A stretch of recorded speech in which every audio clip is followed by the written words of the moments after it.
नमस्कार, लोक पर्व लेकर हाजिर हूं मैं और हमारे साथ कुछ खास मेहमान हैं जिनका परिचय आपको करवाऊंगा। लेकिन आपको बता दूं कि जो पहले चरण में किसकी और हमारे साथ आ गए हैं, ये आप देख लीजिए स्क्रीन पे। तो हमारे 3 मेहमान हैं। हमारे बाईं तरफ देखिए ममता त्रिपाठी जी हैं, वरिष्ठ पत्रकार हैं, और पुष्परंजन जी जुड़े हुए हैं, और साथ में वीडियो के द्वारा जुड़े हुए हैं वरिष्ठ पत्रकार और देशबंधु के कार्यकारी संपादक जयशंकर गुप्त। तो आप सभी का इस शो में लोक पर्व में स्वागत करता हूं, और दर्शकों जो आप हमारे साथ जुड़े हुए हैं और जो जुड़ रहे हैं, आप सभी का भी स्वागत है। और आज हम लगातार जैसे बात करते आ रहे हैं बिहार चुनाव पे। बिहार चुनाव 2000 जो कि कोरोना काल में अपने आप में एक एक्सपेरिमेंट है, इस पर चर्चा हो रही है। और ये जो चुनाव है इसका पहला चरण जो है, फर्स्ट फेज, वो परसों यानी 28 अक्टूबर को होना है। तो इस फर्स्ट फेज से पहले क्या स्थिति रही, कौन किस पर कितनी बढ़त बनाए हुए है, इसी पे हम आज चर्चा करने वाले हैं। और इस चर्चा में हमारे साथ, जैसा कि हमने बताया आपको कि स्टूडियो में हमारे साथ मौजूद हैं ममता त्रिपाठी जी मौजूद हैं, स्टूडियो में हमारे साथ वरिष्ठ पत्रकार पुष्परंजन जी मौजूद हैं, और वीडियो कॉलिंग के द्वारा हमारे साथ जयशंकर गुप्त जी मौजूद हैं, जो बिहार की गतिविधियों पर पैनी नजर रखते हैं। आप सभी का स्वागत फिर से करता हूं। और सबसे पहले बता दूं कि 71 सीटों पे, 16 जिलों के 71 सीटों पे पहले चरण का मतदान होना है। और इन जो 71 सीटें हैं उसमें किसको कितनी सीटें मिली हुई हैं, पहले से किनके खाते में कितनी सीटें हैं, इसको भी बताऊंगा। लेकिन सबसे पहले जल्दी से मैं ममता जी आपकी ओर आना चाहूंगा, और पुष्परंजन जी, और सबसे एक मिनट में आप लोगों से ये जानने की कोशिश करूंगा कि बिहार के चुनाव को, जो कोरोना काल में ममता जी चल रहा है, जो चुनाव प्रचार का अभी जो पहले फेज का जो आज शाम को 5 बजे जो प्रचार थमा है, चुनाव प्रचार थमा है, इससे पहले जो गतिविधियां रही हैं उस पर आपका क्या कहना है ममता जी? देखिए, इस बार का जो चुनाव है वो कोविड के दौरान होने वाला सबसे बड़ा चुनाव है। कोविड के पीरियड में 70 देशों ने ऑलरेडी मना कर दिया था कि वो अपने यहाँ चुनाव नहीं करा पाएंगे, लेकिन बिहार का चुनाव सबसे पहला चुनाव है। और एक तरह से ये इलेक्शन कमीशन के लिए, प्रशासन के लिए एक बहुत बड़ी चुनौती है कि सोशल डिस्टेंसिंग को फॉलो करते हुए और किस तरीके से कोविड के नियमों का पालन करते हुए ये चुनाव करा पाएंगे। और सरकार के लिए, खासतौर से मोदी सरकार के लिए बहुत बड़ी चुनौती है इस जो बिहार का चुनाव है, इसमें अपने आप को साबित कर पाना कि उन्होंने इस दौरान काफी सारी घटनाएं हुई। इस दौरान चीन में गलवान वाला इश्यू जो हुआ, भारत और चाइना के बीच में जो प्रॉब्लम आई, इसके बाद कोविड को लेकर काफी सारी समस्याएं चल रही हैं, महंगाई अपने चरम पर है, और सबसे बड़ा जो मुद्दा बना हुआ है इस बिहार चुनाव के दौरान भी बेरोजगारी का। तो यही सारे मुद्दे लेकर इस पूरे चुनाव में दोनों सारी पार्टियां, उनका मेन मुद्दा बेरोजगारी, महंगाई, और जो सरकार है पिछले 15 साल से नीतीश बाबू वहां पर शासन में है, उनकी जो सुशासन वाली छवि थी उसको भी कहीं ना कुछ डेंट लगा है, और इसी का फायदा उठाना चाहते हैं तेजस्वी और जो महागठबंधन की जो अलग अलग जो उनके घटक दल हैं जी, उनके जो घटक दल हैं जी। पुष्परंजन जी, आपका क्या कहना है? देखिए, इस पूरे परिदृश्य में पहला चरण जो था उसमें गलवान, किसान, कोरोना और प्याज, ये सारा कुछ डिस्कस हो चुका है। 370 भी डिस्कस हो चुका, और बीच में कश्मीर का आतंकवाद भी लाने की चेष्टा हुई है लगातार। बीच बीच में अपने जुबान भी लोगों ने कहीं कूल अपना खो गए। जैसे नीतीश कुमार बार बार लालू परिवार पर अटैक कर रहे हैं, आज भी उन्होंने अटैक किया है जगह, तो उसकी चर्चा हम करेंगे। लेकिन पुराने और नए का भी एक द्वंद्व वहां पूरे चुनाव परिदृश्य में दिखा।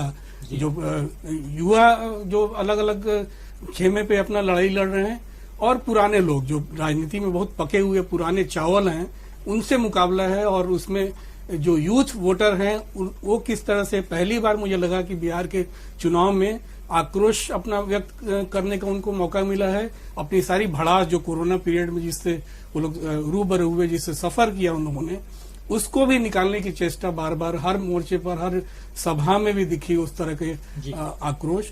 तो ये एक चरण था, इससे सबक लेने की भी आवश्यकता पड़ेगी कि अगले चरण के प्रचार में जो बड़े नेता हैं या जो छोटे नेता हैं, जो कम उम्र वाले नेता हैं, वो किस तरह की रणनीति अपनाएंगे। ये भी उसकी समीक्षा हो सकता है कि इस चुनाव जैसे ही प्रचार खत्म हुआ उसके बाद उसकी समीक्षा में वो लोग लग गए। जयशंकर जी, आपकी ओर आना चाहूंगा। जो फर्स्ट फेज का मतदान अभी बिल्कुल सामने है, यानी परसों 28 तारीख को, 28 अक्टूबर को मतदान है पहले फेज का। उससे पहले आज प्रथम चरण का जो चुनाव प्रचार का शोर है वो थम चुका है। और इस प्रथम चरण तक, चूंकि कोविड काल है, तक जो पार्टियां और जो उनके नेता हैं वो मैदान में हैं, आगे भी वो डटे हुए हैं, लेकिन प्रथम चरण को किस रूप में देख रहे हैं आप?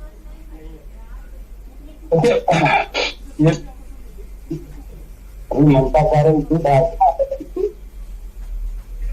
जो चुनाव कोविड काल में हुआ जी, सबसे बड़ी बात कि पहले जब विपक्ष चाहता था कि चुनाव नहीं कराना चाहिए क्योंकि कोविड है, फैल जाएगा, संख्या नहीं होगा, लेकिन सरकारी पक्ष लगता है चुनाव नहीं है तो बेवजह इशू बना रहा है। आज जो सुनने में आ रहा है इस तरह की चुनाव में सत्ता पक्षी हो या विपक्षी हो रही, उसको देखते हुए या जिस तरह से लोग बीमार पड़ रहे हैं तो उसके लिए सत्ता पक्षी का कारण ऐसा होगा कि चुनाव अभी नहीं होगा, उसको एक ये आ गया है। तीसरा है कि तो 15 वर्षों का जो सिद्धांतक रहा है तथा सतीश कुमार जी का और भारतीय जनता पार्टी का, उसके बारे में वो लोग चर्चा नहीं कर रहे हैं, तो बता नहीं रहे कि हमने क्या किया, हमने क्या नहीं, बल्कि 15 साल और संतोष की बात वाल्मीकि के राज की तरह जंगल था, था, और लेकिन ये सवाल में रखता है कि भाई अगर 15 में आपके सीधे बात में चुनाव क्यों लगा? अगर जंगल राज के प्रतीक परिवार राज के प्रतीक आप जिसके पास क्यों रहते जी जयशंकर जी, जयशंकर जी आपकी आवाज थोड़ी यहाँ कट के आ रही है, उसको मैं थोड़ा ठीक करवाने की कोशिश करता हूँ। अपने प्रोड्यूसर से कह रहा हूँ कि आपकी आवाज जो हम तक आ रही है वो ठीक आए, लेकिन इस चर्चा को मैं जी आवाज आपकी थोड़ी सी यहाँ कट के आ रही है, थोड़ी समझ में क्लियर आवाज नहीं आ रही है। मैं कह रहा हूँ कि आवाज ठीक करें, लेकिन मैं जुड़ा हुआ हूँ अपने यहाँ स्टूडियो में हमारे दो खास मेहमान वरिष्ठ पत्रकार जुड़े हुए हैं जिनसे हम चर्चा को जारी रखेंगे। और फर्स्ट फेज में जैसा कि हम जान रहे हैं कि 16 सीटों पे 16 जिलों के 71 सीटों पे मतदान होना है, और इस चरण में सबसे मजेदार चीज है कि 8 जो मंत्री हैं उनकी किस्मत भी दांव पे लगी हुई है। वो 8 मंत्री कौन हैं बिहार के, उनका नाम मैं आपको बता रहा हूं। शिक्षा मंत्री कृष्ण नंदन प्रसाद वर्मा हैं, कृषि मंत्री प्रेम कुमार हैं, ग्रामीण कार्य मंत्री शैलेश कुमार हैं, फिर विज्ञान एवं प्रौद्योगिकी मंत्री जय कुमार सिंह, राजस्व मंत्री राम नारायण मंडल, श्रम संसाधन मंत्री विजय कुमार सिन्हा, खनन मंत्री बृजकिशोर बिंद और परिवहन मंत्री संतोष कुमार निराला शामिल हैं। इस जो 71 सीटों पे अपने अपने किस्मत को पिटारे में, मतलब कि मत पेटी में बंद करवाने के लिए वो मैदान में अभी उतरे हुए हैं। दूसरी तरफ पूर्व मुख्यमंत्री जीतन राम मांझी भी इसी फेज में हैं, फिर पूर्व विधानसभा अध्यक्ष उदय नारायण चौधरी हैं, पूर्व मंत्री विजय प्रकाश हैं, फिर श्रेयसी सिंह हैं, आपको पता ही है कि अभी भी वो भाजपा में शामिल हुई हैं, अनंत सिंह हैं, राजेंद्र सिंह, रामेश्वर चौरसिया और भगवान सिंह कुशवाहा, ये भी मैदान में उतरे हुए हैं। और चुनाव का पहला जो फेज है उसमें इनकी किस्मत का भी फैसला होना है। तो ममता जी, एक तरफ हम देख रहे हैं कि बिल्कुल हाई प्रोफाइल लोग, उसमें से भी 8 मंत्री वो मैदान में हैं, और दूसरी तरफ जिस प्रकार धुआंधार चुनाव प्रचार बिहार में हम लोग देख रहे हैं, एक तरफ तेजस्वी यादव युवाओं को के लिए मतलब एक उनमें जोश भरने की कोशिश कर रहे हैं। 10 लाख जब से उन्होंने रोजगार का वादा किया है कि 10 लाख बेरोजगारों को हम रोजगार देंगे, और पहली कैबिनेट की बैठक में इस फाइल पे साइन करके, और इतना ही नहीं, उनका ये भी वादा है कि अगर आप फॉर्म लेकर के जाएंगे, मतलब कि आपके रोजगार के लिए जो वैकेंसी के लिए जो फॉर्म फी है वो भी सरकार, यानी 500, 700, 1000 जो भी देना होगा वो भी सरकार देगी। और उसके अलावा जो और इम्पोर्टेंट बात है वो ये है कि आपको परीक्षा केंद्र तक जाने का जो भाड़ा है वो भी सरकार देगी। और चौथी और अंतिम बात ये कि 85% बिहारी को ही मतलब उनके लिए आरक्षित होगा, मतलब बिहार में जो भी वैकेंसियां निकलेंगी।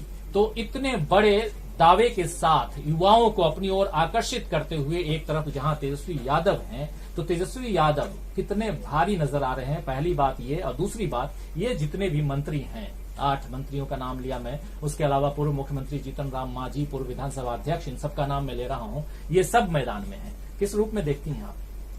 देखिए, बिहार का चुनाव काफी दिलचस्प बना हुआ है। जिस तरीके से तेजस्वी चुनाव के दौरान रैलियों को संबोधित कर रहे हैं, रैलियों में अच्छी खासी भीड़ भी इस बार उमड़ रही है। और उन्होंने ये जो चुनाव में देखिए काफी वायदे किए जाते हैं, उन्होंने जो ये 10 लाख नौकरियों का जो लॉलीपॉप दिया, इसी के बदले में पहले तो भाजपा ने इसको सिरे से नकारा और कहा कि ये 10 लाख नौकरियां देंगे कहां से इसके लिए बजट आएगा। लेकिन उन्हें लगा कि चूंकि बिहार में ब्रेन काफी है, ज्यादातर आईएएस वहां से निकलते हैं, लेकिन वहां पे नौकरियां नहीं है। इसको देखते ही भाजपा को लगा कि हमें भी इस मुद्दे को भुनाना चाहिए। भाजपा ने भी उसके बदले में कहा कि भाई हम भी 19 लाख नौकरियां देंगे। तो ये महज हो सकता है चुनावी जुमला भी हो सकता है, क्योंकि 10 लाख नौकरियां देना बहुत, मतलब एक तरह से कहा जाए, अगर तेजस्वी चूंकि अभी अपर हैंड में है, अभी अगर बात करें चुनाव में, तो चूंकि अभी सरकार थी नीतीश बाबू की, तो जो भी सरकार में रहता है उसके खिलाफ एंटी इनकमेंसी फैक्टर काम करता ही करता है। नीतीश बाबू इस बार अपनी चुनावी जनसभाओं में भी काफी थके हुए से भी नजर आ रहे हैं, जिसका बार बार अपनी रैलियों में विपक्षी पार्टी के लोग उसका जिक्र भी कर रहे हैं कि वो तो मानसिक और शारीरिक रूप से थके हुए हैं, ये किस तरीके से हमारे इस प्रदेश की सेवा कर पाएंगे। और तेजस्वी ने जिस तरीके से युवाओं को अपने साथ जोड़ा है, युवाओं को मोटिवेट करने का काम कर रहे हैं, तो जाहिर तौर पे अभी के जो हालात हैं उसको देखने के बाद ये लग रहा है कि जो महागठबंधन है आरजेडी, कांग्रेस और लेफ्ट पार्टीज का, वो अभी बढ़त बनाए हुए है। लेकिन क्या हकीकत है और इसका क्या सच्चाई क्या है, ये तो ईवीएम पे बटन दबाने के बाद ही पता चलेगा। ये मतपेटियां खुलने के बाद पता चलेगा कि हकीकत क्या है। लेकिन पुष्परंजन जी, यही सवाल आपकी तरफ भी मैं फेंक रहा हूं कि आप भी बताइए कि आखिर इतने बड़े बड़े वादे और दावे के साथ तेजस्वी यादव मैदान में हैं और तेजस्वी यादव का कहना है कि बेरोजगारों को रोजगार देना मेरी पहली प्राथमिकता है, क्या कहेंगे? देखिए, उन्होंने पूरा नैरेटिव को चेंज किया है। जिस नैरेटिव को बार बार ये लोग लाने की गलवान से शुरू किया उन्होंने, और किसान तक गए मोदी जी, और उस तमाम सब जवाब दिखाए उससे, और बीच में 370 को भी लाने की चेष्टा हुई है। उस तमाम नैरेटिव को रोजगार की तरफ मोड़ देना भी एक चुनावी कुशलता कही जाएगी। उस कुशलता में एक 28 साल का बालक सीधा 70 साल पहुंचने वाले मोदी जी को चुनौती दे, तो ये अपने आप में उस नैरेटिव को चेंज करना भी चुनावी कुशलता कही जाएगी। तो ये उसमें कामयाब रहा एक तरह से। और फिर बाद में 10 लाख के जवाब में 19 लाख बीजेपी को बोलना पड़ा है। और उसको वो सवाल बार बार करते थे, पैसा कहां से आएगा, जेल से देंगे क्या पैसा, ये लालू यादव ने जितना काला पैसा कमाया है उससे पूर्ति करेंगे क्या? तो देखिए, उसका जवाब भी इन्होंने निकाला कि 5.5 लाख पद जो हैं रिक्त हैं बिहार सरकार में।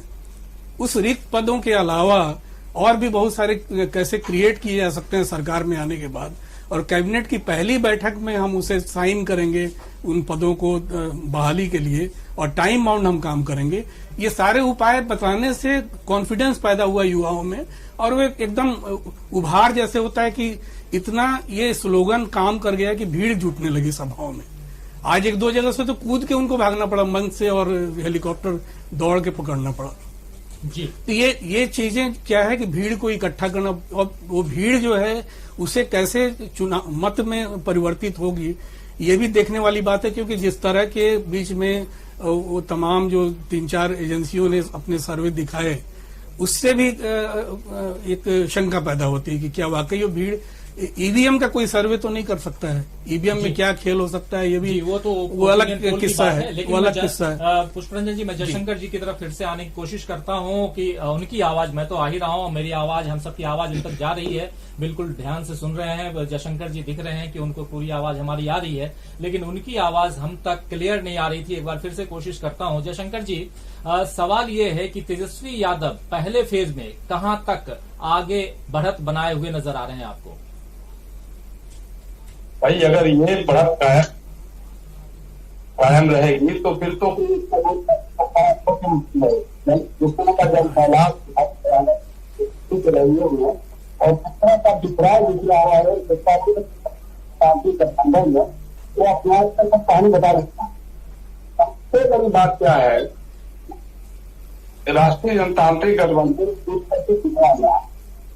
आज पटना में होर्डिंग पेपर को गलत दिखाई दिया है, उसमें भाजपा के तरफ से जो दिखाई दे रहा है, और जनता दल के जो का बनना था उसमें तो नीतीश कुमार निकल गया। लोक जनशक्ति पार्टी के विराट पर बार बार कर रहा है कि लोजपा भाजपा मिलकर सरकार बनाएंगे। नरेंद्र मोदी जी ने जो पहली जो सभा की थी उस रैली में उन्होंने कहा कि बहुत ही तकलीफ थे और जब भी होता था इसकी जरूरत नहीं थी वहां जाकर कहने के लिए, आपको सासाराम के जगह ने कहा। उसके बाद फिर फिलहाल में कहना शुरू कर दिया। तो सबसे बड़ी बात क्या है कि भाजपा का जो नेतृत्व है, राष्ट्रीय नेतृत्व है, वो सुशील मोदी और नीतीश कुमार का भरोसा नहीं कर रहा है। देखिए, जिस दिन सुशील मोदी और नीतीश कुमार कह रहे थे कि 10 लाख लोगों को मोबाइल देने के पैसा कहा दिलाएंगे, उसके अगले दिन भाजपा के संसद पर 19 लाख नौकरियां देंगे।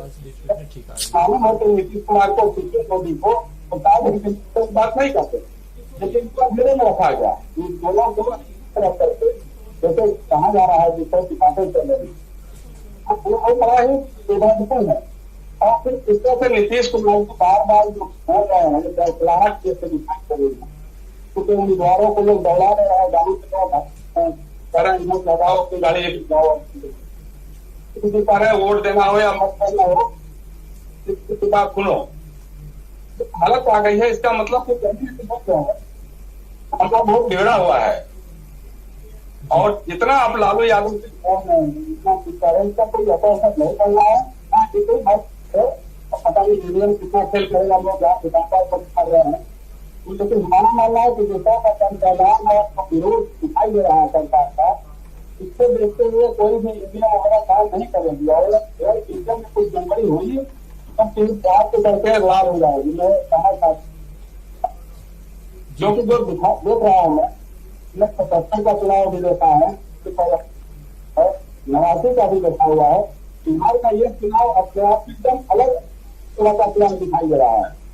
जी, चुनाव बिल्कुल थोड़ा अलग है, लेकिन चूंकि चुनाव चल रहा है और 3 चरणों में मतदान होना है, जिसमें पहले चरण का मतदान परसों यानी 28 अक्टूबर को है और दूसरे चरण का मतदान आप जानते हैं कि 3 नवंबर को, और तीसरे और आखिरी चरण का मतदान 7 नवंबर को होना है।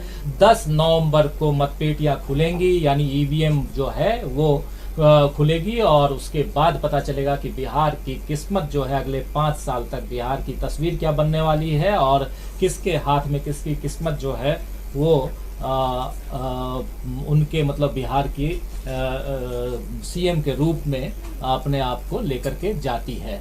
तो ये तो बात 10 तारीख को पता चलेगा, लेकिन साथ में हम अभी चर्चा कर रहे हैं पहले फेज की। और उस चर्चा के दौरान आपको बता दूं कि हमारे साथ जुड़े हुए हैं स्टूडियो में पुष्परंजन जी जुड़े हुए हैं, वरिष्ठ पत्रकार ममता जी जुड़ी हुई हैं और वीडियो कॉलिंग के द्वारा हमारे साथ जुड़े हुए हैं देशबंधु के कार्यकारी संपादक जयशंकर गुप्त। जयशंकर जी की आवाज बीच बीच में थोड़ी सी कट रही है, तो अभी भी क्लियर आवाज नहीं आ रही है, लेकिन इस बार हमारी कोशिश में थोड़ी सी क्लियर जरूर हुई है जयशंकर जी की आवाज, लेकिन थोड़ा सा मुझे लगा अगर किरीट सोमैया होते दूसरी तरफ तो सोचते कि जयशंकर जी चिढ़ा रहे हैं। लेकिन खैर हमारी कोशिश ये रहेगी कि जयशंकर जी की क्लियर आवाज आप तक पहुंचाएं। ममता जी आपकी ओर आना चाहूंगा। और एक तरफ तो हम बात कर रहे हैं तेजस्वी यादव की कि तेजस्वी यादव कहां तक पहले फेज में कहां तक आगे दिखाई दे रहे हैं, लेकिन दूसरी तरफ उनके राइवल अगर कहें तो नीतीश कुमार जी हैं, जो लगातार पिछले अलग अलग 8 जनसभाओं में गुस्से में नजर आए जब उनके सामने राजद के बारे में अगर वहां पे किसी ने कोई टिप्पणी की या कोई नारेबाजी हुई तो वो काफी भड़क गए और मंच से ही उन्होंने बहुत सारी बातें नसीहत के रूप में दे बैठे वो। तो कुल मिलाकर के एक तरफ उनकी जो खिसियाहट है वो भी दिखाई दे रही है कि नीतीश बाबू जो हैं वो कैसे खिसियाए हुए हैं, गुस्से में हैं, और दूसरी तरफ हम देख रहे हैं कि जो चुनाव में का जो प्रचार चल रहा है उसमें जो वो गठबंधन यानी एनडीए है, उस एनडीए में अलग अलग चुनाव प्रचार की सामग्रियां, जिस प्रकार की बात अभी जयशंकर जी भी कह रहे थे और पुष्परंजन जी भी कह रहे थे, सामग्रियां जो है प्रचार सामग्रियां अलग अलग हैं। एक तरफ सिर्फ और सिर्फ नरेंद्र मोदी की फोटो दिखाई दे रही है भाजपा के उसमें पोस्टर में, तो दूसरी तरफ नीतीश कुमार जो हैं वो अपनी फोटो के साथ चल रहे हैं। तो ये अलग अलग चुनाव प्रचार, लेकिन गठबंधन एक, और उसमें नीतीश कुमार का जो रोल है, उस जैसा अभी आपने अपने वक्तव्य में बोला भी था ममता जी की एक एंटी इनकम्बेंसी फैक्टर भी है नीतीश जी के साथ में, तो क्या बीजेपी जो है उस एंटी इनकम्बेंसी फैक्टर से अपने आप को पीछे खींच रही है, और दूसरी तरफ नीतीश कुमार जो हैं वो कहीं झल्लाए हुए नजर आ रहे हैं? देखिए, ये एनडीए गठबंधन इस बार का जो चुनाव हो रहा है बिहार में, और ये जो गठबंधन की राजनीति समझ में नहीं आ रही है। गठबंधन का मतलब, जैसे ही गठबंधन की बात हुई, लोजपा ने अपने आप को विड्रॉ कर लिया कि हम, वो भाजपा के साथ तो लड़ रहे हैं चुनाव, लेकिन उन्होंने बार बार, चिराग ने सारी अपनी रैलियों में भी बोला कि मैं मोदी का हनुमान हूं, लेकिन मैं एंटी नीतीश की गवर्नमेंट बनाना चाहता हूं, मैं नीतीश मुक्त सरकार बनाना चाहता हूं। इसके अलावा भारतीय जनता पार्टी का जो केंद्रीय नेतृत्व है, इन्होंने अभी जो पोस्टर्स वहां पे लॉन्च किए, उसमें सिर्फ आदमकद फोटो लगी हुई है मोदी जी की, उसमें नीतीश कुमार जी का कहीं जिक्र नहीं है, सिर्फ उनका जो सिंबल है, सिंबल को उन्होंने उसमें प्राथमिकता दी है। हालांकि मोदी जी और नीतीश कुमार एक साथ डायस को, एक साथ अपने उसको शेयर कर रहे हैं डायस को, और वो रैलियों में एक दूसरे के साथ जा रहे हैं, और ये कोशिश कर रहे हैं जनता को ये बताने की कि हम साथ साथ हैं। लेकिन जनता इतनी बेवकूफ नहीं है, प्रजातंत्र में जनता ही राजा होती है, और राजा कौन बनेगा ये जनता यहाँ पे तय कर रही है। तो जनता को भी ये धीरे धीरे करके समझ में आ रहा है, और वहाँ की, खासतौर से बिहार की अगर बात करें, बिहार की जनता जो है वो काफी समझदार है, उसको भी दिख रहा है। मैंने जैसे आपने अभी बताया कि एंटी इनकम्बेंसी फैक्टर, चूंकि ये शुरुआत में 15 में जब ये चुनाव जीता इन्होंने, महागठबंधन की सरकार बनी, लेकिन इन्होंने अपना फायदा देखते हुए, आरजेडी को डिच करते हुए, इन्होंने भाजपा के साथ मिलकर फिर से सरकार बना ली। तो कहीं ना कहीं वहां के लोगों के दिमाग में ये भी चीज बैठी हुई है कि नीतीश कुमार जनता को धोखा दे सकते हैं खुद को मुख्यमंत्री बनाने के लिए। तो इसको भी पूरी अलग अलग जो जनसभाएं हो रही हैं, उसमें तेजस्वी और जो आरजेडी के और कांग्रेस के जो लोग हैं उसको यूज कर रहे हैं। ये भारतीय जनता पार्टी के जो इस बार आप देखिए कि जो वहां का लोकल नेतृत्व है उस पर ज्यादा भरोसा ना दिखाते हुए बाहर के लोग, जैसे मुख्तार अब्बास नकवी, उनको कहा गया है कि जो मुस्लिम बहुल इलाके हैं वहां पर, हाँ, जो वहां पर है उनको वो फोकस करें। तो वहां पर भी वो बार बार जाकर ये बोल रहे हैं कि कांग्रेस और आरजेडी, वो जो रेडिकल जो जिस तरीके से संगठन है, पीएफआई हो गया, जमाते इस्लामी हो गया, इनका सपोर्ट लेकर सरकार बनाने की कोशिश कर रहे हैं, तो आरजेडी अपना स्टैंड क्लियर करे। तो ये इसको तमाम रंग देने की कोशिश कर रहे हैं इस चुनाव को, इसमें जाति का रंग भी ला रहे हैं। आज तेजस्वी ने जिस तरीके से बयान दे दिया कि एक लालू जी का जमाना था जब किसी की हिम्मत नहीं होती थी, किसी बाबू साहब की, कि वो हम लोगों से उल्टे सीधे तरीके से बात कर पाए, हम लोग उनके बराबर बैठते थे। फिर लालू जी की सरकार बनेगी, फिर वही होगा। तो सब कुछ अच्छा चल रहा है, सब कुछ, सारे तड़के लगे हुए हैं इस पूरे बिहार चुनाव में, सब हर तरह के तड़के लगे हुए हैं, के तड़के, हर रंग में ये चुनाव दिखाई दे रहा है, और इसीलिए हम इसे कह रहे हैं लोक पर्व। तो ये लोक पर्व है, और इस पर्व को बड़े उत्साह के साथ हम मना रहे हैं। आप भी मनाइए, हम यहाँ स्टूडियो से आप तक विश्लेषण कर रहे हैं, और आप हमारे साथी दर्शक जो भी बिहार से हमारे साथ जुड़े हुए हैं और कमेंट लिख रहे हैं, आप सब के विचार भी हम आमंत्रित करते हैं। लेकिन कुछ लोगों के विचार में, जयशंकर जी और पुष्परंजन जी के आने से पहले मैं आप लोगों को बता दूं कि ये जो हमारा कार्यक्रम होता है ये 1 वे नहीं होता, ये 2 वे होता है। यानी हमारे दर्शक भी हमारे साथ जुड़ते हैं और उनके विचार भी हम आप तक, देश दुनिया तक पहुंचाने की कोशिश करते हैं, उस पर भी टिप्पणियां करते हैं। हमारे एक साथी जो बहुत दिनों से, मतलब हमारे शुरुआती दिनों से हमारे साथ जुड़े हुए हैं, हमें देखते हैं, CVS कुमार हैं, और हमारे हर प्रोग्राम को बहुत ही गंभीरता के साथ देखते हैं, हमारी गलतियों को पे भी वो कमेंट करते हैं, टिप्पणी करते हैं, और याद दिलाते हैं कि आप यहाँ सही हैं, यहाँ गलत हैं। उन्होंने पहली बार इस कार्यक्रम में कोई कमेंट किया है, तो उनका कमेंट लेना मेरा फर्ज बनता है। उनका पूछना है कि क्या तेजस्वी स्पष्ट बहुमत का सीएम बन सकेंगे। तो ये कह रहे हैं कि क्या तेजस्वी जो है वो स्पष्ट बहुमत के सीएम बन सकेंगे, ये सवाल है। इसके अलावा उनका एक सवाल और भी है, मैं इसलिए ये कह रहा हूँ कि चूंकि ये पिछले 5-7 दिनों से जब से हमारा ये कार्यक्रम चल रहा है, ये पहली बार इनके कमेंट्स हैं, इसलिए इनके कमेंट्स को मैं ले रहा हूं। दूसरा सवाल इनका ये है कि क्या कांग्रेस 70 में से कितनी सीटें लेके आएगी, ये भी सवाल है। मैं पुष्परंजन जी इन सबका जवाब आपसे चाहूंगा, और कह रहे हैं कि मेरी जो टिप्पणी है उसका उल्लेख जरूर करें। तो आपके CVS कुमार जी, आपकी टिप्पणी का उल्लेख कर रहा हूं। आपके सवाल को, आपके जो सवाल हैं वो मैं उसका जवाब पुष्परंजन जी से जानना चाहूंगा कि क्या तेजस्वी यादव जो हैं वो स्पष्ट बहुमत के साथ CM बन पाएंगे, ये पूछना है। इसका जवाब आपके पास क्या है? देखिए, जिस तरह की भीड़ हम देख पा रहे हैं उससे तो लगता है भीड़ का, अगर भीड़ की व्याख्या करें तब तो लगेगा कि बिल्कुल क्लियर आ रहे हैं वो। और जिस तरह के रिएक्शंस हमारे उस पे आ रहे हैं DB लाइव पर, उसे देख के भी लगता है कि बहुत सारे उनके पक्ष में वोट लोग करेंगे जी। मगर पत्रकार भविष्यवक्ता नहीं हो सकता है। बिल्कुल, मतलब मैं ये भविष्यवाणी यहाँ बैठ के नहीं कर सकता हूँ कि किस पार्टी को वहाँ पर एकदम स्पष्ट बहुमत आनी है। हम सिर्फ व्याख्या कर सकते हैं कि ऐसा हो रहा है, ऐसा दिख रहा है वहाँ पर।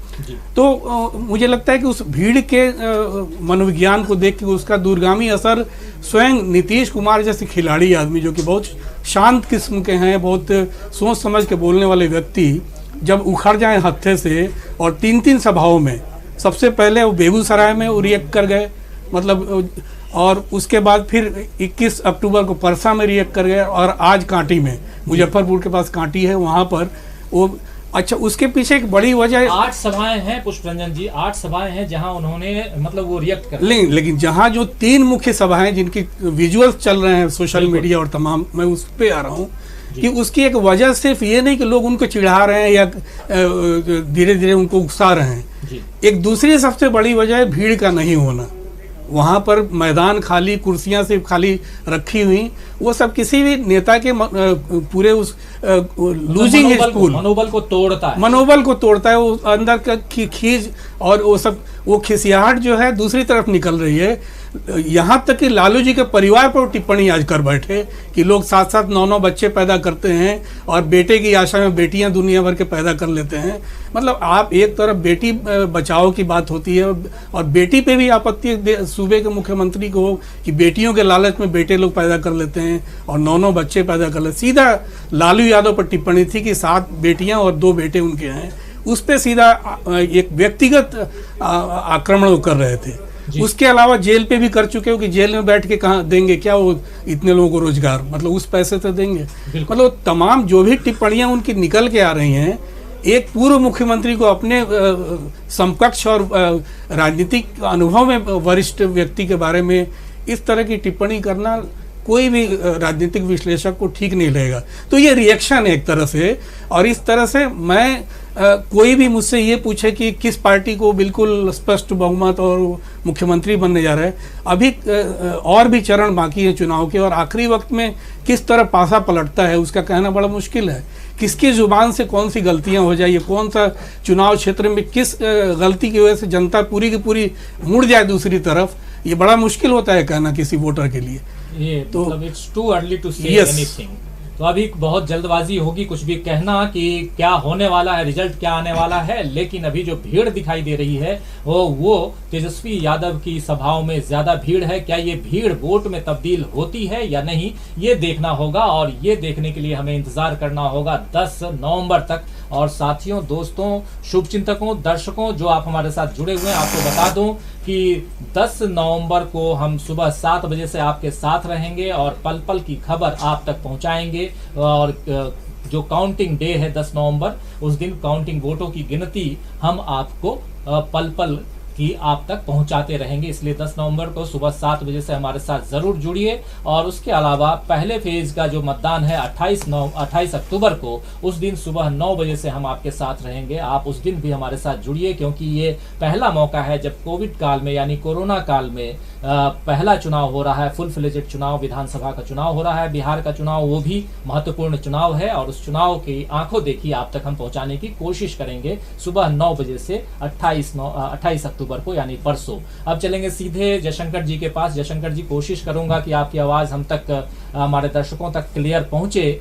जो सवाल हम कर रहे हैं अभी, तेजस्वी यादव की हमने बहुत बात की और साथ साथ नीतीश कुमार की बात भी कर रहे हैं, लेकिन क्या कारण है कि नीतीश कुमार इतने खिसियाए हुए नजर आ रहे हैं, इतने गुस्से में झल्लाए हुए नजर आ रहे हैं, जबकि उनके साथ ट्रंप का इक्का यानी जो लहर है, लहर पे मतलब जिसके नाम से लहर उठती है, यानी नरेंद्र मोदी उनके साथ हैं, और उसके बाद भी वो झल्लाए हुए किनारे एक साइड अपने आप को पा रहे हैं। और चिराग पासवान जो है वो उनको दुत्कारते हुए नजर आ रहे हैं और साथ में कह रहे हैं चिराग पासवान की हमारी सरकार बनने दो, इन्हें तो जेल में डाल दूंगा। सबसे बड़ी बात है प्रधानमंत्री नरेंद्र मोदी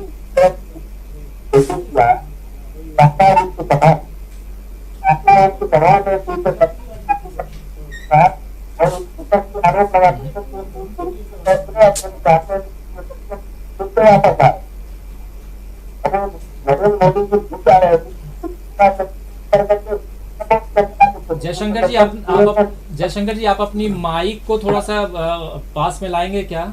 थोड़ा सा माइक, हाँ थोड़ा उससे बोलिए जी, कोशिश देखते हैं जरा आवाज जी।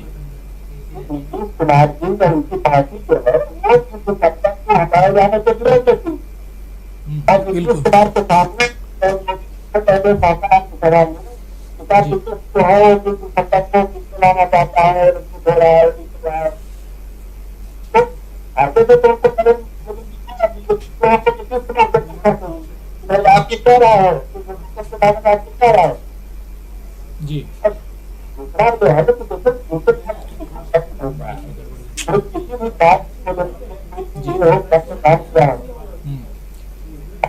आप कहते हैं 12 घंटे के बाद आपको मालूम है नागरिक का सीधे नंबर 1322 और 1322 नंबर किसका था जी। आवाज आपकी जयशंकर जी, जरा जो आपका वो पिन है जो उसमें लगा हुआ मोबाइल में, उसको थोड़ा ठीक करेंगे क्योंकि आवाज क्लियर नहीं आ रही है, और आवाज क्लियर नहीं है तो फिर दर्शकों तक हम आपकी क्लियर आवाज पहुंचा नहीं पा रहे हैं।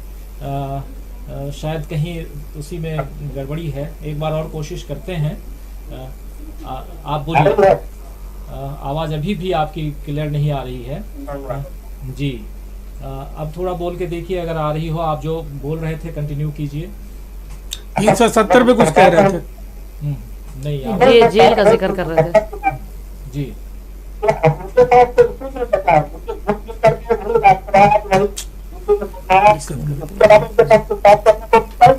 नहीं, यहाँ से वहीं से। सबसे बड़ी बात है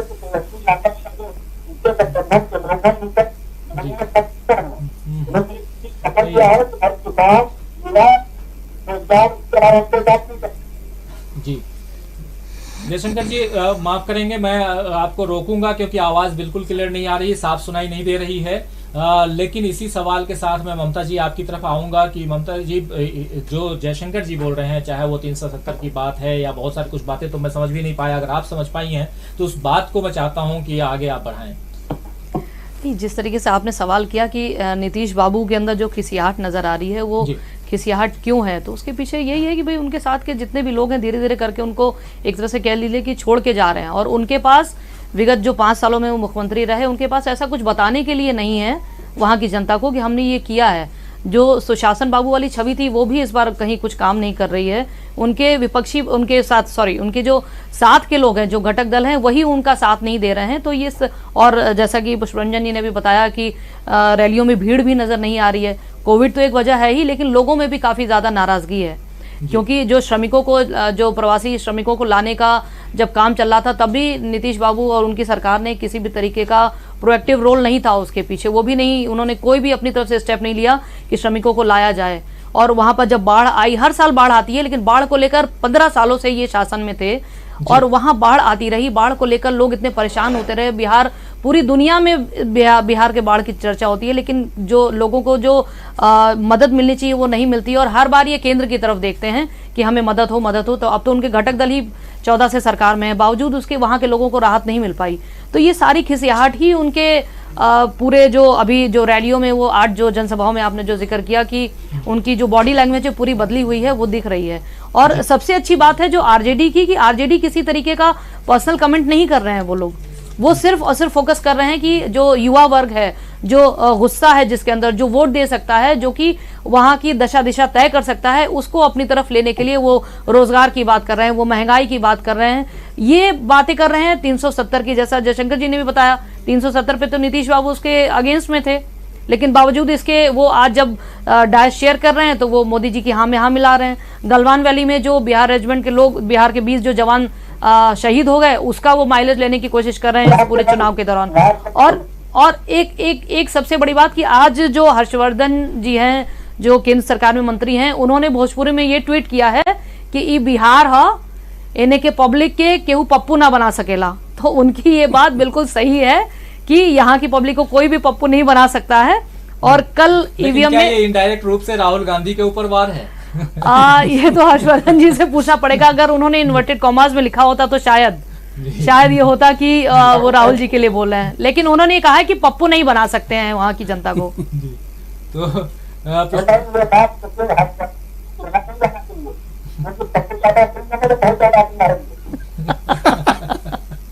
जी, लेकिन पुष्परंजन जी आपकी तरफ आना चाहूंगा। ये जैसा ममता जी भी कह रही हैं, अभी जयशंकर जी की आवाज अभी भी क्लियर नहीं आ रही है, इसलिए मैं चाहूंगा कि हमारे प्रोड्यूसर जो हैं वो डायरेक्ट बात करें, और अगर कोई दिक्कत है हाँ ठीक है, आप कॉल कीजिए और जरा आप जयशंकर जी की आवाज़ को क्लियर कीजिए। मैं चाहता हूं कि हम अपने दर्शकों तक उनकी जो आवाज़ है और जो उनका विश्लेषण है वो भी पहुंचाएं। लेकिन पुष्परंजन जी आपकी तरफ आना चाहूँगा कि ममता जी जैसा कह भी रही थी कि जो विकास की बात है, खासकर जो बाढ़ वाला क्षेत्र है, मतलब कि जो कोसी एरिया है, सीमांचल और पूरा जो नेपाल की मिथिलांचल भी है, उसमें ये पूरा का पूरा एरिया है। कल मिथिला में थे, आपको याद ही है, हम लोग उस पर चर्चा भी किए थे।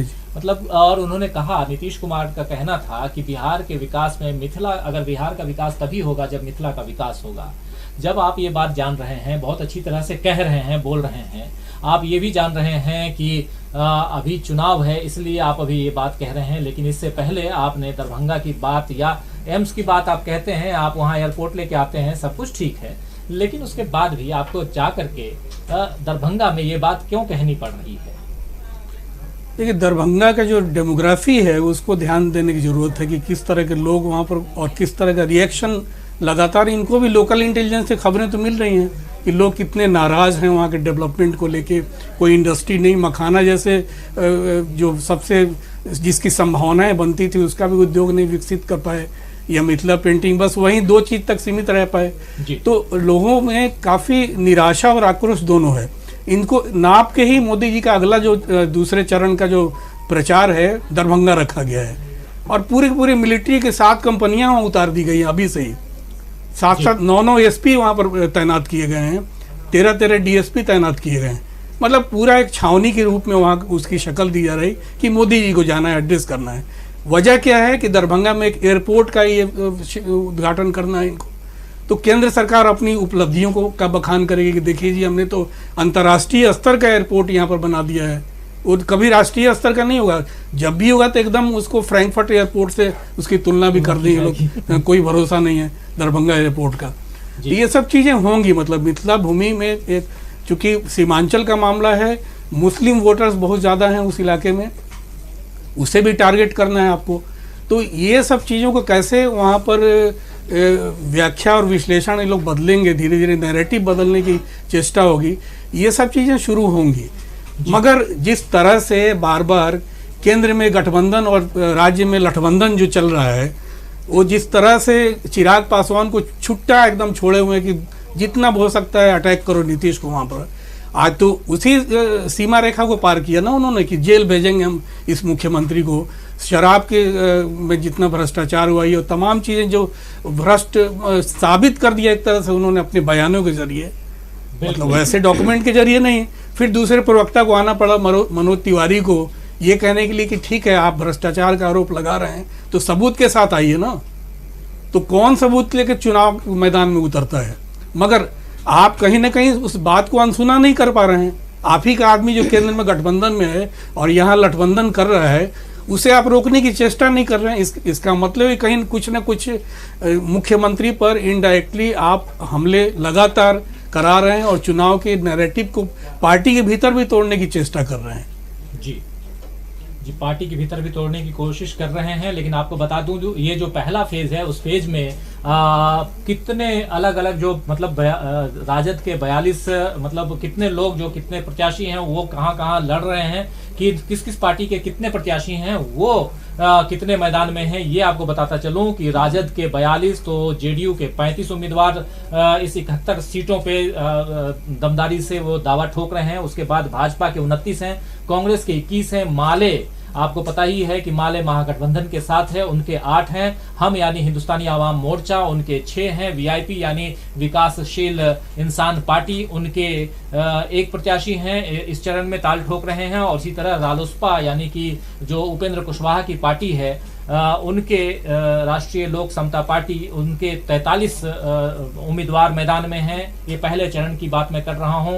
और लोजपा जिस चिराग पासवान की बात हो रही है यानी कि लोक जनशक्ति पार्टी के प्रमुख चिराग पासवान, उनकी पार्टी से 42 उम्मीदवार इस बार मैदान में मतलब पहले चरण के लिए हैं। और बसपा यानी बहुजन समाज पार्टी जो कि इस बार गठबंधन में है यानी रालोसपा के साथ उपेंद्र कुशवाहा के साथ गठबंधन में है, उनके 27 उम्मीदवार भी मैदान में हैं। और लोजपा के 42 उम्मीदवारों में से ये रिमार्केबल है कि लोजपा के 42 उम्मीदवारों में से 35 जेडीयू के खिलाफ हैं।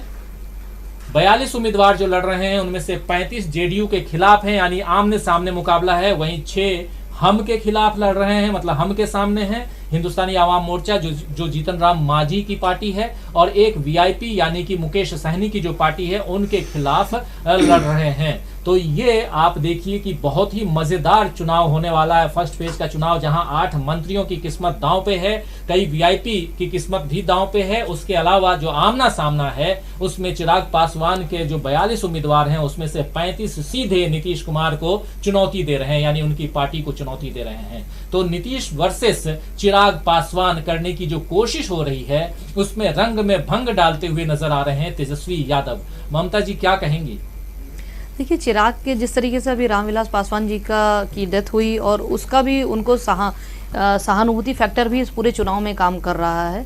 और जैसा भी पुष्परंजन जी ने कहा, बिल्कुल सही कहा कि एक तरह से उनके जरिए ये अटैक करवाया जा रहा है नीतीश कुमार जी पे। वरना वो कहते हैं मैं मोदी का हनुमान हूँ जी, उसके बाद मोदी जी भी उनको अप्रिशिएट करते हैं इस चीज को लेकर, और वो बराबर सिर्फ नीतीश कुमार जी पर हमले कर रहे हैं। उनके खिलाफ उन्होंने अपने कैंडिडेट्स उतारे हैं और बराबर वो चुनाव की जो जनसभाएं हो रही हैं उस पर नीतीश कुमार जी पे सीधे सीधे अटैक कर रहे हैं। कहीं भी रैलियों में उनका अटैक तेजस्वी या आरजेडी या कांग्रेस पे उतना नहीं है जितना वो नीतीश बाबू पे है। शराबबंदी को एक बहुत बड़ा घोटाला बता रहे हैं, वो बार बार ये कह रहे हैं कि शराबबंदी में ये जो घोटाला हुआ है इसका पैसा किसके पास गया है।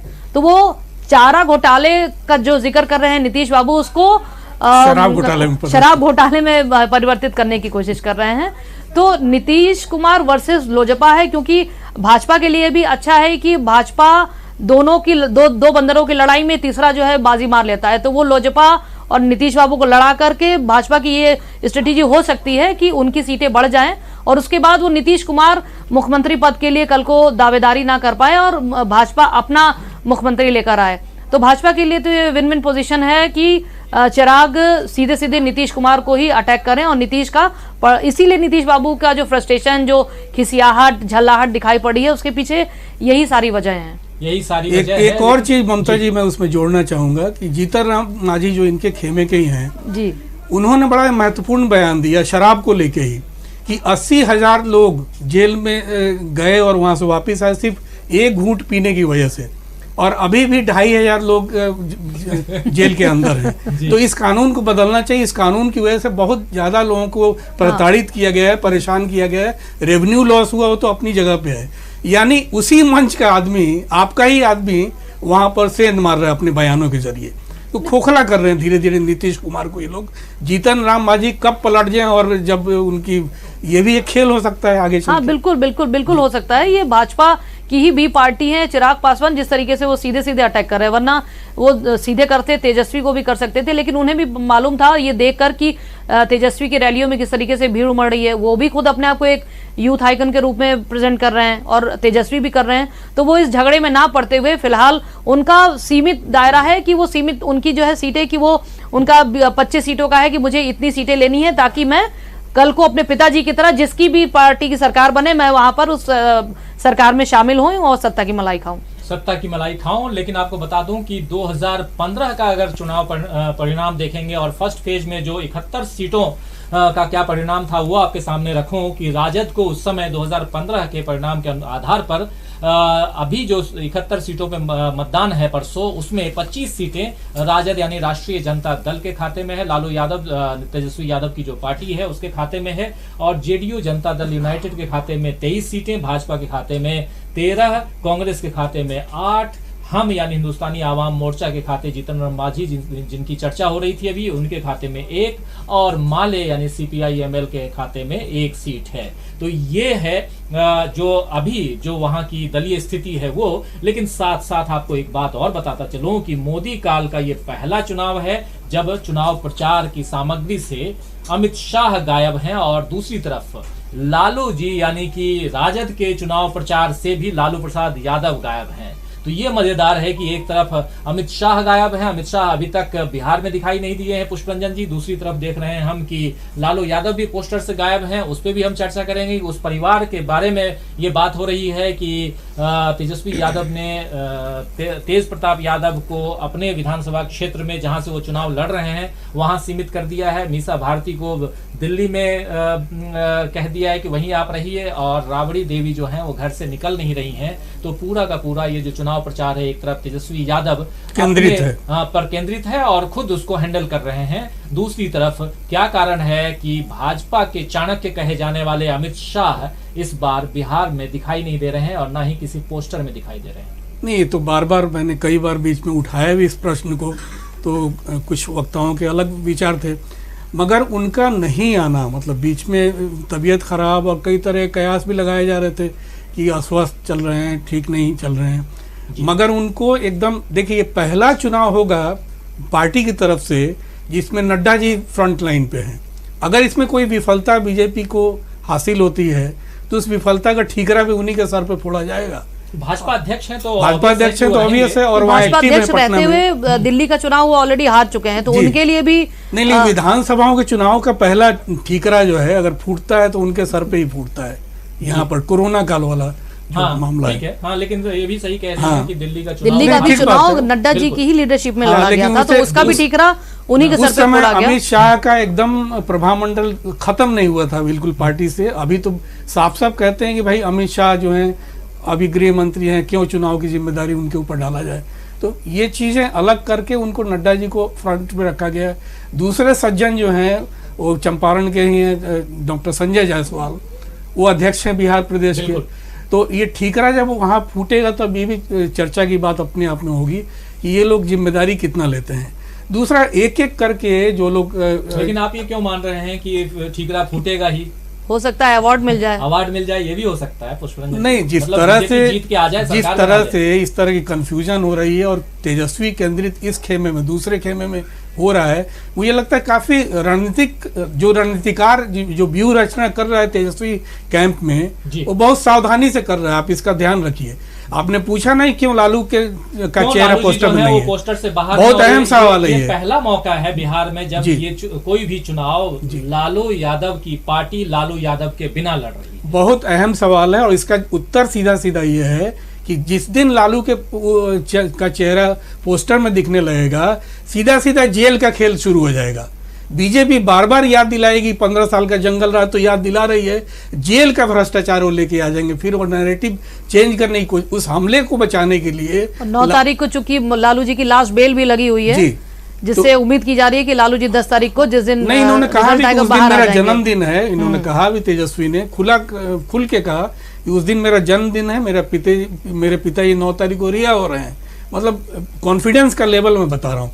लेकिन पोस्टर में बहुत होशियारी से उनको नहीं सामने लाना, राबड़ी देवी को नहीं सामने लाना, फिर जो इनके भाई हैं उनको एक जगह केंद्रित करके रखना, ये बहुत ही सावधानी से इस चुनाव को लड़ रहा है परिवार। ये ध्यान सावधानी, बिल्कुल सावधानी है। लेकिन एक सवाल हमारे एक दर्शक अनिकुल आलम पूछ रहे हैं कि सर प्रशांत किशोर का क्या हुआ, बिहार में नजर नहीं आ रहे हैं। प्लान कर रहे हैं, प्लानिंग में है, किसी पार्टी किसकी प्लानिंग कर रहे हैं ममता जी? देखिए वो तो अलग अलग राजनीतिक दलों की प्लानिंग कर रहे हैं और वो हमेशा जब चुनाव का रिजल्ट आ जाता है उसके बाद ही फ्रंट पे आते हैं, वरना वो बैकडोर से बिहाइंड द कर्टन। तो प्रशांत किशोर जो हैं वो बिल्कुल खुल के सामने थे और उन्होंने, आप याद कीजिए नारा की बिहार में बाहर है नीतीश कुमार है जो नारा था, वो नारा उन्होंने दिया था। नहीं, अभी पुष्परंजन जी ने जिससे बताया कि काफी सावधानी से इस बार चुनाव लड़ा जा रहा है, तो इस बार रणनीतिकारों को सामने नहीं लाया जा रहा होगा। हो सकता है कि जिस तरीके से अमित शाह जी पोस्टर से भी गायब हैं, चुनाव के मैदान से भी गायब हैं, इस बार वजह कुछ भी हो सकती है। हो सकता है सचमुच वो काफी बीमार हो। राजनाथ सिंह जी की भी रैलियां बहुत कम हुई, योगी आदित्यनाथ भी पिछली बार काफी उसमें गए थे, इस बार भी वो बहुत कम 2-4 जगहों पे उन्होंने जनसभाएं की हैं। तो हो सकता है ये भी एक स्ट्रेटेजी हो कि बड़े बड़े नेताओं को ज्यादा नहीं लाना है, सिर्फ मोदी जी की आदमकद साइज की 60,000 पोस्टर मेरी जानकारी के हिसाब से वहां पर डंप किए गए हैं, उसको अलग अलग कॉन्स्टिट्यूएंसी में ऑलमोस्ट हर चौराहों पर और उस पर लगाया जा रहा है। तो ये भी एक रणनीति का हिस्सा हो सकता है। मुझे जो लगता है ममता जी के जो रणनीतिकार है वो एक ही रणनीतिकार 2 पार्टियों की रणनीति तय कर रहा है, एक तेजस्वी यादव को और दूसरा चिराग पासवान को। क्योंकि तेजस्वी यादव ने जो बयान दिया है आज, नहीं चिराग पासवान ने, कि तेजस्वी यादव ने तो कोई काम ही नहीं किया तो उन पे क्या टिप्पणी करूं मैं। मतलब बहुत सावधानी से बच के, मतलब कि आप आक्रमण कीजिए लेकिन कहाँ करना है उस पर कीजिए, तेजस्वी यादव को बचाते हुए आक्रमण कीजिए। ये उस रणनीतिकार का भी एक फ्रेम जो बनाया हुआ है उसने, ये मुझे लगता है कि उन्होंने बॉलीवुड की फिल्म का डायलॉग याद कर लिया होगा, दुश्मन का दुश्मन दोस्त होता है। हाँ, तो उसको वो याद करते हुए चल रहे हैं। लेकिन ऐसा नहीं लग रहा ममता जी कि चिराग पासवान अपने आप को, जो आप लोगों की बात से ही मैं ये सवाल कर रहा हूँ कि चिराग पासवान खुद को बहुत ही सेफ गेम, मतलब सेफ जोन में रखते हुए अगर जरूरत पड़ी तो वो बीजेपी के साथ जा सकते हैं, जरूरत पड़ी अगर, और उनके तो तेजस्वी के साथ भी जा सकते हैं। वही मैंने आपसे अभी मैंने यही कहा था, इसीलिए उस रणनीतिकार की मैं बात कर रहा हूं। अपने पिताजी की राह पर ही पॉलिटिक्स कर रहे हैं, उन्हीं के फुटप्रिंट्स को फॉलो कर रहे हैं कि जिसकी भी सरकार बने हम इस स्थिति में रहें कि हम इसके साथ भी जा सकते हैं, हम उसके साथ भी जा सकते हैं, मुझे सत्ता में बैठना है और सत्ता की मलाई। इसीलिए मैं उस रणनीतिकार की बात बार बार कर रहा हूँ कि बहुत ही कुशल तरीके से लड़ा रहा है, तो ये खेल हो रहा है, और उस रणनीतिकार का नाम है प्रशांत किशोर। जयशंकर जी, आपको हमारी आवाज आ रही है? ठीक है, जयशंकर जी की आवाज जी, तो हम कोशिश करते हैं कि आपकी आवाज हम तक, देखो मैं कहता हूं कि थोड़ा सा आवाज आपकी बढ़ाएं, यहाँ पे आवाज कम आ रही है हम तक। आप सुन पा रहे हैं? अच्छी तरह सुन रहे हैं, लेकिन हम तक आवाज कम आ रही है। मैं कोशिश करता हूं, लेकिन अभी हम लोग, हाँ ठीक है जयशंकर जी अब आ रही है, ठीक आ रही है आपकी आवाज। जयशंकर जी, हमारा सवाल ये है कि क्या आखिर जो हम लोग बात कर रहे हैं चिराग पासवान की और साथ में तेजस्वी यादव की, और उससे पहले हम बात कर रहे थे प्रशांत किशोर की, एक रणनीतिकार जो पिछले चुनाव में थे और बिहार में बाहर है नीतीश कुमार है का नारा देने वाले, और लालू यादव और नीतीश कुमार को एक मंच पे लाने में उनकी भूमिका भी अहम रही है, ऐसा कहा जाता था। लेकिन इस बार उसके बाद हमने देखा कि वो जेडीयू के वाइस प्रेसिडेंट भी बने, अचानक जेडीयू से बाहर हो गए।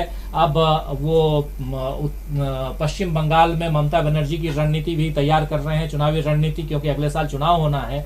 लेकिन तेजस्वी यादव पे टिप्पणी करते हुए चिराग पासवान बच रहे हैं, और दूसरी तरफ चिराग पासवान हनुमान की भूमिका में नजर आते हैं बीजेपी के मुखिया और देश के प्रधानमंत्री नरेंद्र मोदी के सामने।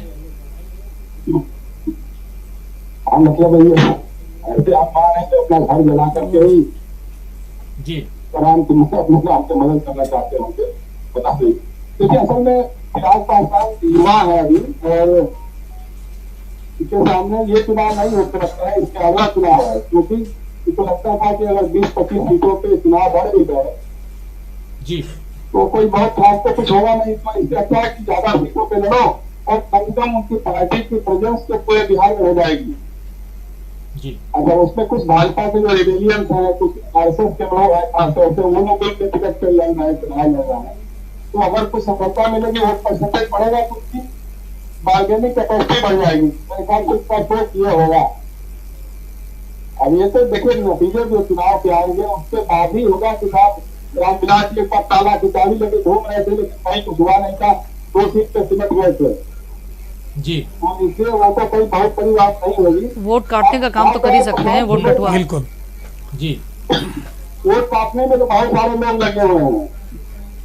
जी अगर 2-3 ओवैसी भी लगे हुए हैं, इधर उपेंद्र कुशवाहा भी लगे हुए हैं, पप्पू यादव भी लगे हुए हैं, तो इस तरह से वो 17 लोगों का क्या नाम होगा।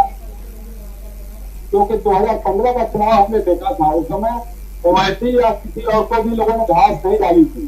जी इसलिए लड़ाई तो सीधे सीधे होगी एनडीए में और यूपीए में। यूपीए और एनडीए की लड़ाई है, इसमें कम्युनिस्टों का शामिल हो जाना ये तेजस्वी के लिए बहुत मजबूत कर रहा है। जी क्योंकि वो जुझारू लोग हैं, उनका अपना संगठन है, उनका अपना जनाधार है, और उन क्षेत्रों में काफी मजबूती दिख रही है।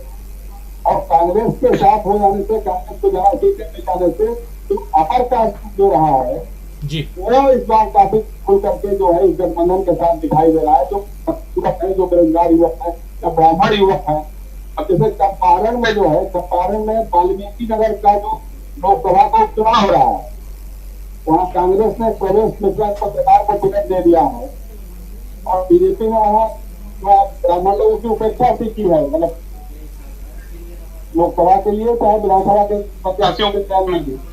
अब इस सबको लेकर के अपर कास्ट जो है, जितना पहले इनके साथ नाम बंद होता था, उतना ही उनसे दूर हो रहा है। तो इसलिए कुल मिलाकर के जो समीकरण, सामाजिक समीकरण बन रहा है, तो तेजस्वी यादव के पक्ष में जा रहा है। और तेजस्वी यादव अपने मुद्दों से खपत नहीं रहे हैं, लगातार फॉर्म में भाषा में वो बयान कर रहे हैं, अपनी बातें कर रहे हैं, जो बता रहे हैं कि भाई हम ये करेंगे। हम नीतीश जी ये नहीं बता रहे हैं कि हम 5 साल जो क्या 15 साल क्या किए, अब अगले 5 साल में क्या करेंगे, ये नहीं बता रहे हैं। तो इसलिए इसी पृष्ठभूमि में जो पहले चरण का चुनाव 2 दिन बाद होने वाला है, अब उसमें क्या होता है, ईवीएम मशीनें कैसे काम करती है, कहाँ बीमार पड़ती है, कहाँ उनको ठंड लगती है, कहाँ गर्म लगती है, वो सब भी देखने वाली बात होगी। उसके बाद ही कुछ कहा जा सकेगा।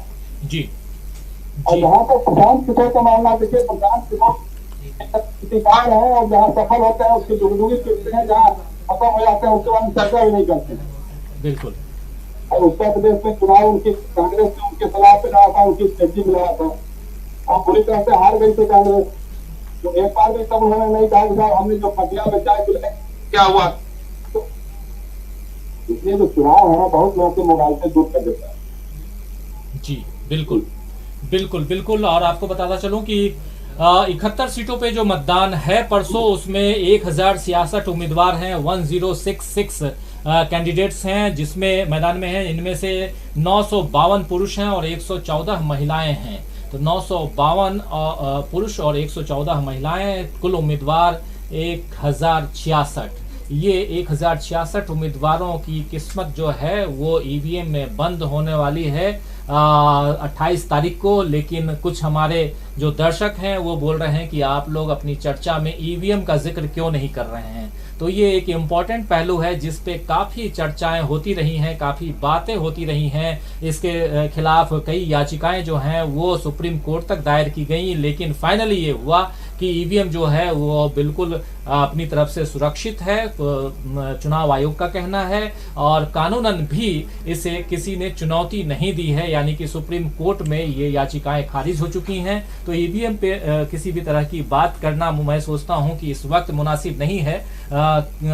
मुझे उम्मीद है कि मेरे साथ जो हमारे तीनों जो विश्लेषक हैं वो बैठे हैं, मेरी बात से सहमत होंगे। बिल्कुल। और इसीलिए क्योंकि चुनाव जो है हिंदुस्तान में ईवीएम के द्वारा ही करवाया जा रहा है, तो ईवीएम पे चर्चा करके भी हम क्या कर लेंगे, क्योंकि ईवीएम जो है उसमें अगर सही हो रहा है कि गलत हो रहा है, लेकिन रिजल्ट हमारे सामने है कि सरकार बनती किसकी है, और उसको आप चुनौती नहीं दे सकते हैं। क्योंकि काउंटिंग के द्वारा एक पद्धति जो है, संवैधानिक पद्धति जो है, उसके द्वारा चुनाव होता है हमारे देश में, और उस चुनाव प्रक्रिया को पार करने के बाद कोई उम्मीदवार जो है वो किसी चुने हुए पद पे बैठता है। तो इसीलिए ईवीएम की चर्चा दोस्तों हम यहाँ नहीं कर पाते हैं, नहीं करना चाहते हैं, लेकिन आपको मैं ये कह रहा हूं कि ये जो लोक पर्व है इसके आप भागीदार जरूर बनिए। आप जब मतदान करने जाते हैं तो अपने जो चहेते उम्मीदवार हैं, जिस भी पार्टी का उम्मीदवार हो उसको आप मत देने के लिए जरूर जाइए। और चूंकि ये कोरोना काल है तो अपना बचाव भी कीजिए और साथ में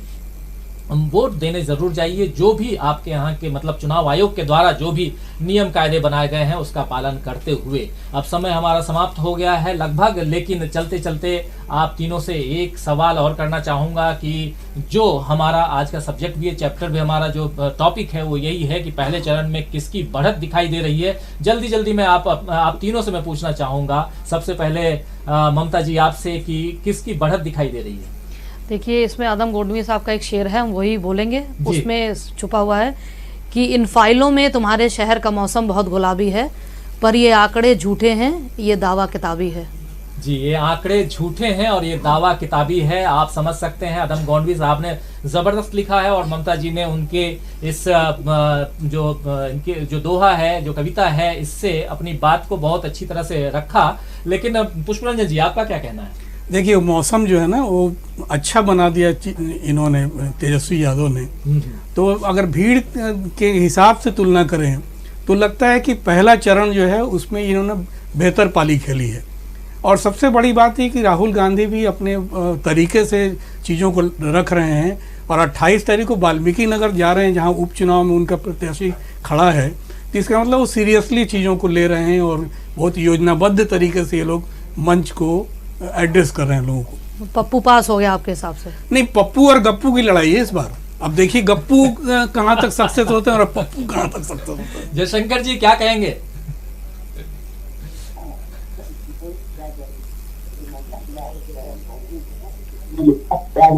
और हवाएं करेंगे का फैसला इस दिए में 3 लोग को नहीं दिया जाता है। तो अभी तो 28 को वोट हो जाएगा, 10 किलोमीटर। लेकिन अभी का जो माहौल है जी, खेलने में क्या खौफलाहट दिखाई दे रही है, उत्साह दिखाई दे रहा है। दूसरे खेलने में उत्साह दिखाई दे रहा है, दूसरे खेलने में एकजुटता दिखाई दे रही है, दूसरे खेलने में भीड़ दिखाई दे रही है।